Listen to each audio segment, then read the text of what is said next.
commodities have increased by 25%.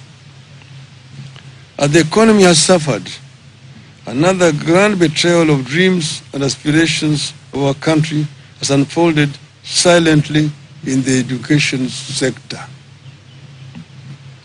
As a party, we believe that we cannot neglect education no matter the magnitude of the economic challenges which we are grappling with.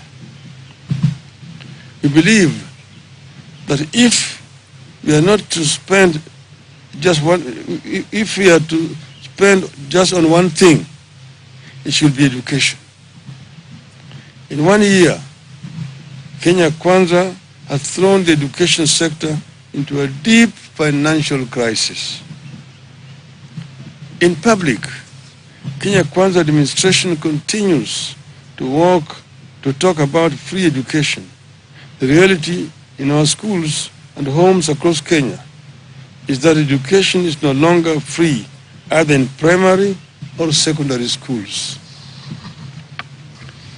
Inadequate funding is growing into a full-blown crisis in primary and secondary schools, forcing head teachers to beg from well-wishers to help finance schools, straining parents further, and threatening the high enrollment reached in recent years as many students are sent home for school fees. Although academic year is coming to an end, the funds that have been released to schools are way below what was required.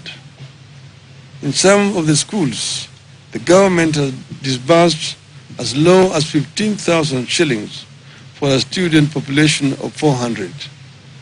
Some schools received as low as Kenya shillings 3,000. We are, however, very concerned that under the Kenya Kwanza, education and the country are getting compromised by mismanagement, lack of clarity, lack of interest, and weak leadership in the sector. Verbally, education field officers have been instructed to work with schools, PTAs, and BOMs and approve measures to help schools raise funds for their operations. For schools, this only means raising school fees. As a result of weak leadership, examination integrity is back as an issue in our education. Implementation of the CBC curriculum is in chaos. Mismanagement persists as key institutions like the TSC, the KNEC, and the ministry itself. Inequality between public and private schools is rising. The quality and capacity of day schools is deteriorating. But more worrying is that parents are being forced to pay for this chaotic and poor quality education.